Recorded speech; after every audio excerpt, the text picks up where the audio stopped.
Bonjour à tous, chers compatriotes, vous tous qui nous suivez sur www.congolex.com.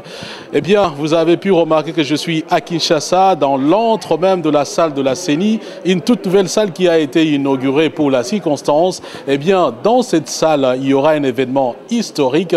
Vous en doutez bien, ça sera la proclamation des résultats provisoires de l'élection présidentielle en République démocratique du Congo. Ce soir, nous saurons qui sera le 5e président de la République démocratique du Congo. Peut-être que Joseph Kabila va rempiler ou alors ça sera Étienne Tshisekedi Wamulumba, car ce sont les deux qui sont en tête en ce qui concerne les résultats partiels de cette élection présidentielle. Je le disais, dans quelques instants, cette salle sera prise d'assaut par les journalistes, les invités et bien entendu toute la direction de la Commission électorale nationale indépendante.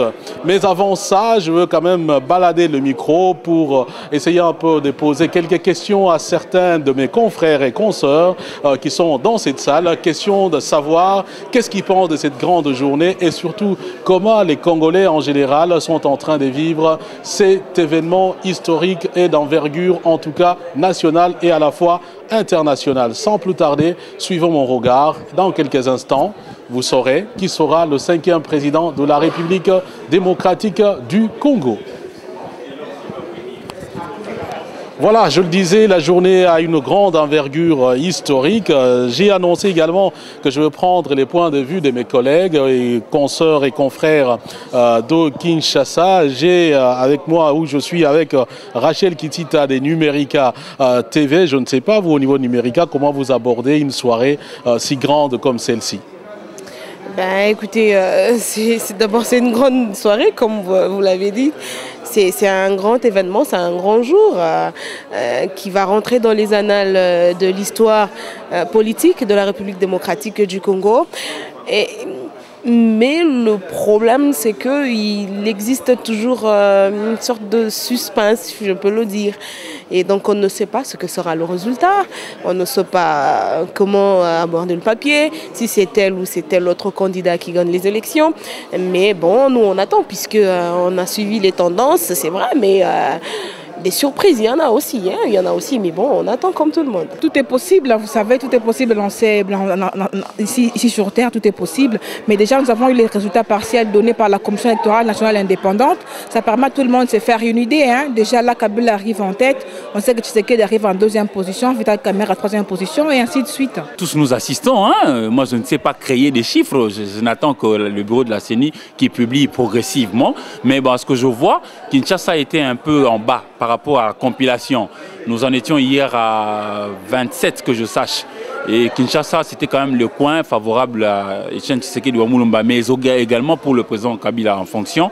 Et on verra ce que ça donnera. Mais bon, on est là, on attend. Mais bon, qu'est-ce qu'il en sera par rapport aux résultats? Je n'en sais rien, nous attendons. C'est comme ça d'ailleurs que nous sommes ici, nous passons nuit. Hier, nous avions passé nuit ici jusqu'au petit matin. Et voilà, on revient encore aujourd'hui pour le même exercice. On est là pour être véritablement témoin au nom de la population et dire la vérité à cette population-là qui est souveraine et qui est patron de nous tous. Vous avez certainement aussi circulé dans Kinshasa.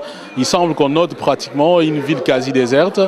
Finalement, c'est la même constatation de votre part. Et sinon, comment ça s'explique alors qu'on est en démocratie? Normalement, la publication des résultats ne devait pas poser problème. Mais c'est la psychose totale dans le chef de la population et même du côté des politiciens. Parce qu'on sait maintenant qu'avec les résultats partiels déjà fournis par la Commission électorale nationale indépendante, que Kabila arrive en tête et Tshisekedi en 2e position. Mais le président de l'UDPS l'a dit, c'est le principal opposant au président sortant. Il a dit qu'il doit absolument gagner. La volonté du peuple, c'est que Tshisekedi soit au pouvoir. C'est ce qu'il a dit. Il y a beaucoup de politiciens qui ont promis l'apocalypse. Et donc c'est la psychose, tout le monde a peur, tout le monde s'éterre chez lui. Aujourd'hui, c'est vraiment une ville morte, c'est le 6 décembre. C'est une ville morte, c'est certainement que vous avez eu à les constater en faisant les tours de la ville. Tout le monde est resté terré chez lui à la maison. On attend les résultats. Et maintenant, là, on est à la CENI, c'est la psychose. Personne ne sait encore rien. Tout est possible, comme j'ai dit tout à l'heure. Magasins, boutiques, pharmacies, bureaux ont mis les clés sous les paillassons. Donc déjà à partir d'hier, c'est tout le monde qui rentrait chez soi, puisque on dit qu'on ne sait pas. Et donc je crois que les gens n'ont pas non plus tort, puisque vous savez, c'est une jeune démocratie ici en Afrique. C'est comme ça, la veille des élections, la veille plutôt de la proclamation de résultats. Et donc nous, on voit le genre, mais bon, on essaye de calmer quelques-uns. Mais puisque la nouvelle est répandue sur toute l'étendue de la République démocratique du Congo, mais donc on ne peut pas le retenir. Mais bon... Il y en a d'autres qui en profitent quand même pour se reposer à la maison, ceux qui travaillent beaucoup. Mais je ne pense pas qu'il puisse y avoir des dérapages comme tels, puisque de toute façon, ça ne profite à personne. Hein. Ça ne profite à personne. Les morts, on en a compté, le sang a coulé. Je ne pense pas que cette fois-ci, nous allons nous-mêmes accepter que l'histoire se répète. Donc, on va attendre le résultat qui sortira. Et puis, le président a élu. Et puis voilà, ça sera le président de la République démocratique du Congo, de tout le Congolais. Vous êtes sans ignorer qu'au niveau des pays arabes au nord, il y a eu un printemps arabe qui est passé. En Côte d'Ivoire, vous avez vu tout ce qu'il y a eu. Et actuellement, on est en train de juger le président, l'ex-président ivoirien Laurent Gbagbo à la CPI, à La Haye, là où se trouve notre compatriote Jean-Pierre Bemba, toujours par rapport aux élections. Et tout ça, ça crée une psychose. Et la psychose crée la peur. En réalité, il n'y a pas de trouble. Nous sommes là, en bonne santé et en sécurité, mais seulement la peur de ce qui s'est passé à gauche et à droite. Et le peuple congolais aujourd'hui, c'est un peuple très croyant. Et tout le monde a prié pour que tout se passe normalement, dans la paix. Et nous voulons la paix. Et dans la paix, nous attendons aussi le résultat des élections qui se sont passées le 28 novembre 2011. Donc tous, nous sommes là en attente pour savoir qui va nous diriger, qui sera le prochain président de la République démocratique du Congo. Merci Eric. Voilà donc le point de vue de mes compatriotes et confrères de la presse congolaise. Eh bien maintenant, trêve de commentaires parce que dans quelques instants, la salle, comme je le disais, sera pleine d'invités, de journalistes et bien entendu également la présidence de la Commission électorale nationale indépendante prendra place pour commencer la publication des résultats provisoires à l'élection présidentielle en République démocratique du Congo. Ce qui est dit et place bien entendu à la CENI pour la publication des résultats. Nous voulons tenir cette opportunité pour informer notre population que, comme nous l'avons promis hier, qu'il y a une loi que nous devons à tout prix respecter et appliquer, et la loi électorale nous oblige que quand les résultats arrivent,